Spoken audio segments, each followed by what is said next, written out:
Hi friends, welcome to my channel. Kitchen మొత్తం clean చేసి దేవయాని ఆపసోపాలు పడుతూ హాల్లోకి రాగానే రాజేశ్వరి దేవి ఏంటి దేవం మొత్తం కిచెన్ క్లీన్ చేసావా అని అడుగుతుండగా చేశాను వదిన, నడుం పడిపోయింది అని అంటూ ఉండగా ఓకే, రేపటి నుండి ఇల్లు మొత్తం కూడా నువ్వే క్లీన్ చేయి, అప్పుడైనా కాస్త బక్కపడతావేమో అని అంటూ వెటకారంగా మాట్లాడుతూ ఉండగా షాక్ అవుతుంది దేవయాని. అప్పుడే మనీష లోపలికి వస్తూ ఉంటుంది. వెనకాలే మిత్ర, లక్ష్మి పిల్లలు కూడా వస్తూ ఉంటారు. పిల్లల సంబరాన్ని చూసి జయదేవ్ నందన్ ఏంట్రా అంత సంతోషపడుతున్నారు అని అంటూ ఉండగా, రేపు మేము స్పోర్ట్స్ మీట్లో పాల్గొనడానికి సెలెక్ట్ అయ్యాం కాబట్టి రేపు మమ్మీ డాడీ కూడా మాతో పాటు స్పోర్ట్స్లో పాల్గొని మేము గెలిచేలా చేస్తారు అని అంటూ సంబరపడిపోతూ ఉండగా అవునా అని అంటూ జయదేవ్ నందన్ కూడా నవ్వేస్తాడు. ఇక పిల్లల్ని పైకి వెళ్ళి ఫ్రెష్ అయ్యి రమ్మని స్నాక్స్ రెడీ చేస్తానని లక్ష్మి అనడంతో పైకి వెళ్ళిపోతారు పిల్లలు. ఇక మిత్రతో ఇలా అడుగుతుంటాడు జయదేవ్ నందన్, పిల్లలు మీతో పాటు వస్తున్నారేంట్రా, మీరు స్కూల్కి వెళ్ళారా అని అడుగుతుండగా అవును డాడ్, చిన్న గొడవ అని అడగానే ఏంటది అని అడుగుతుంటాడు జయదేవ్ నందన్. చిన్న పిల్లల గొడవ అంతే, రేపు స్పోర్ట్స్ మీటింగ్ కూడా పిలిచారు ప్రిన్సిపల్ సార్ అని చెప్పేస్తాడు మిత్ర. ఇక పిల్లల వల్ల తన ప్లాన్ ఫ్లాప్ అయిందని అనుకుంటున్న మనీషా దగ్గరికి దేవయాని వెళ్ళి దీనివల్ల ఇలా జరిగిందా అని అంటుండగా అవునాంటీ అని అంటుంటుంది మనీషా. ఇక అందుకే మీరు బయటికి వెళ్ళలేకపోయారా మనీషా, అసలే ప్రెగ్నెంట్వి, నీకు చాలా చాలా కోరికలు ఉంటాయి అని అంటూ ఉంటుంది దేవయాని. ప్రతిసారి ప్రెగ్నెంట్ అని ఎందుకు గుర్తు చేస్తావే దేవం అని రాజేశ్వరి కోపంగా అంటుంటుంది. అవునా ఆంటీ, నేను ప్రెగ్నెంట్నే అని అంటూ బాధ నటిస్తూ ఉంటుంది మనీషా. ప్రతిసారి ఎందుకు అలా మాట్లాడుతావు, నువ్వు మర్చిపోతావనా అని లక్ష్మి వెటకారంగా అంటూ ఇంకా ఇలా అంటుంటుంది. అవును, నీకు పులుపు తినాలనిపిస్తుంది కదా, ఈసారి అనిపించట్లేదా అని అంటూ ఉండగా ఓ ఎందుకు అనిపించట్లేదు, పుల్లగా మామిడికాయ, చింతకాయ, ఉసిరికాయ తినాలనిపిస్తుంది అని మనీష అనగానే అవునా, నేను ఇప్పుడే పుల్ల మామిడికాయ తీసుకొస్తాను అంటూ కిచెన్లోకి వెళ్ళి జామకాయని తీసుకొచ్చి మనీషాకి ఇవ్వగానే మనీష తినేస్తుంది. దాంతో ఎలా ఉంది అని లక్ష్మి అడుగుతుండగా పుల్లగా ఉంది అని అనేస్తుంది మనీష.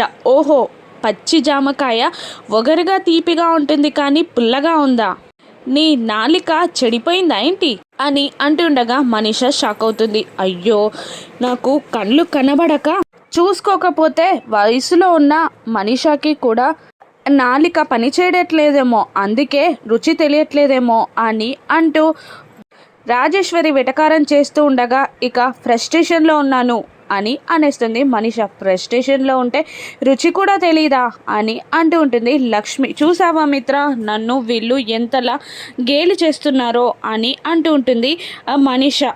ఆపు లక్ష్మి, మనీష నువ్వు పైకి వెళ్ళి రెస్ట్ తీసుకో అని మిత్ర అనగానే మనీష పైకి వెళ్తుంది.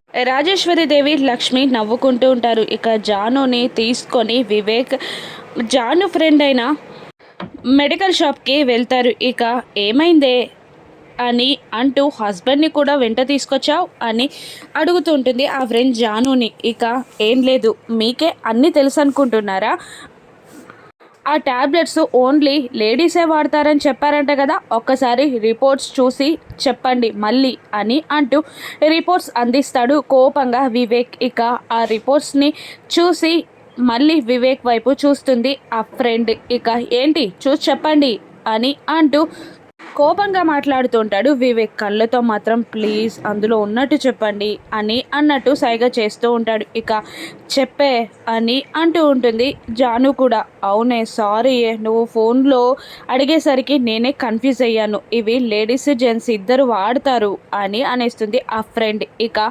చూసావా, ఇప్పటికైనా నమ్ముతావా లేదంటే మరొక మెడికల్ షాప్కి తీసుకెళ్ళమంటావా అని వివేక్ కోపంగా జానుని అడుగుతుండగా అవసరం లేదు, నా ఫ్రెండ్పై నాకు నమ్మకం ఉంది అని అనేస్తుంది జాను. ఇక వెంటనే అంటే నాపై నమ్మకం లేదా నీకు అని అనేస్తాడు వివేక్. అలా కాదు అని ఏదో జాను అనబోతూ ఉండగా ఇక చాలే, వెళ్ళి కార్లో కూర్చో అని జానుని కొప్పడి ఆ వాటర్ బాటిల్ ఇవ్వండి అని వివేక్ అంటూ ఉంటాడు. ఇక జాను వెళ్ళగానే సారీ అండి, కోపంగా మీపై అరిచినందుకు తను బాధపడుతుందని అలా చెప్పాను అని అంటూ ఉంటాడు వివేక్. నేనే సారీ చెప్పాలండి మీకు అని అంటూ ఆ ఫైల్ క్లోజ్ చేసి ఇస్తూ, అందులో మీరు రాసినట్టే చెప్పానండి, మీలాంటి మంచివాడు మా జానుకి భర్తగా దొరికినందుకు చాలా హ్యాపీగా ఉందండి అని జాను ఫ్రెండ్ అనగానే థ్యాంక్ యూ అండి అని అంటూ వివేక్ జానుని తీసుకొని ఇంటికి బయలుదేరుతాడు. ఇక దేవయాని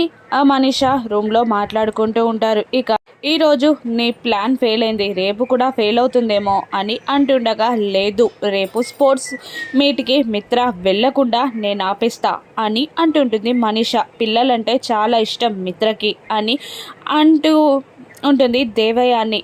ఇక నాట నేను చూపిస్తా, పిల్లల్ని లక్ష్మిని కాదని నా దాకా వచ్చే వరకు నేను చేస్తా చూడండి అని అంటూ ఒక ప్లాన్ని చెప్తూ ఉంటుంది మనీష. అబ్బో అని అనుకుంటుంది దేవయాని. ఇక అందరూ రాత్రి పడుకుంటారు. లక్ష్మి ఒకవైపు మిత్ర ఒకవైపు పడుకోగా పిల్లలు మధ్యలో హాయిగా పడుకుంటారు. ఇక అదే టైంలో లక్ష్మికి ఒక కల వస్తుంది. పెళ్ళి కొడుకు డ్రెస్లో పంచలో మిత్ర వచ్చి పెళ్లిపీటల మీద కూర్చొని తాళి తీసుకొని ఒక అమ్మాయి మెడలో కట్టబోతూ ఉంటాడు. అమ్మాయి ఫేస్ లక్ష్మికి కనిపించదు. ఉలిక్కిపడి నిద్రలో నుంచి లేచి టెన్షన్ పడుతూ వెళ్ళి మిత్రాని చూసి మిత్ర నొదుటిపై ముద్దు పెట్టి అక్కడి నుండి వెళ్ళబోతుండగా లక్ష్మి అని అంటాడు మిత్ర. ఇక లక్ష్మి వెనక్కి తిరగగానే ఇంత ఎర్లీగా లేచావేంటి అని మిత్ర అడుగుతుంటాడు. ఈరోజు పిల్లలకి స్పోర్ట్స్ మీట్ ఉంది కదండి అందుకే అని అంటుంటుంది లక్ష్మి. ఇంకా చాలా టైం ఉంది కదా, ఎందుకు ఇంత ఎర్లీగా లేచావు అని మిత్ర అడుగుతుండగా, ఏం లేదండి నిద్ర పట్టట్లేదు అని అంటూ ఉంటుంది లక్ష్మి. ఇలారా కూర్చో అని అంటూ మిత్ర లక్ష్మిని కూర్చోబెట్టి, ఏదైనా పీడకల కన్నావా అని అడగగానే ఏడుస్తూ ఉంటుంది లక్ష్మి.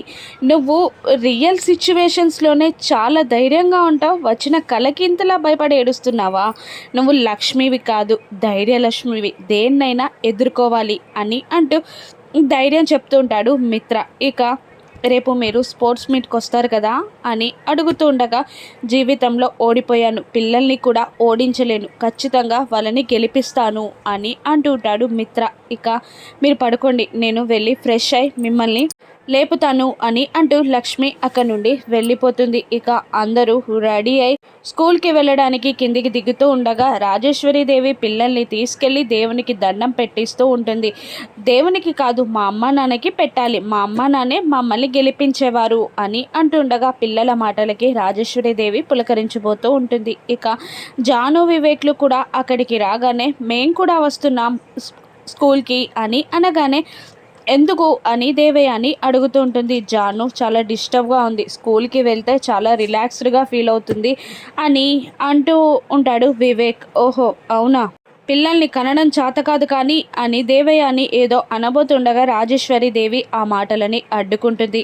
ఇక లక్ష్మీమిత్ర కూడా అక్కడికి వస్తారు, సంబరపడుతూ ఉంటారు. జాను వివేక్ వస్తున్నందుకు. వెళ్తున్న మిత్రతో, మనీషాని కూడా తీసుకెళ్ళొచ్చు కదా, ఆల్రెడీ పాపం కడుపుతో ఉంది, నిన్న బయటికి తీసుకెళ్ళావు కానీ ఏమీ చూపించకుండానే తీసుకొచ్చావు అని అంటూ ఉంటుంది మిత్రాని. ఆల్రెడీ డిప్రెషన్లో ఉంది అని అంటూ ఉండగా, సరే లక్ష్మి మనీషాని కూడా తీసుకెళ్దాం అని అంటుంటాడు మిత్ర.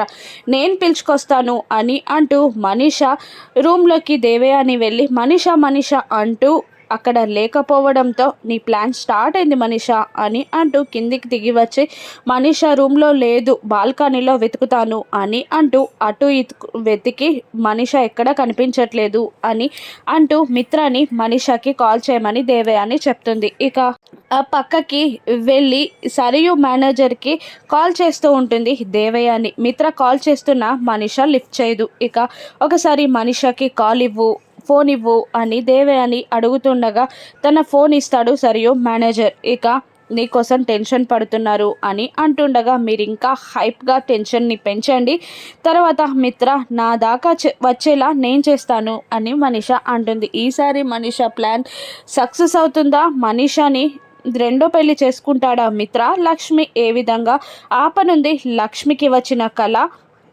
నిజమవుతుందా? రాను ఎపిసోడ్స్లో చూద్దాం. Thank you for watching.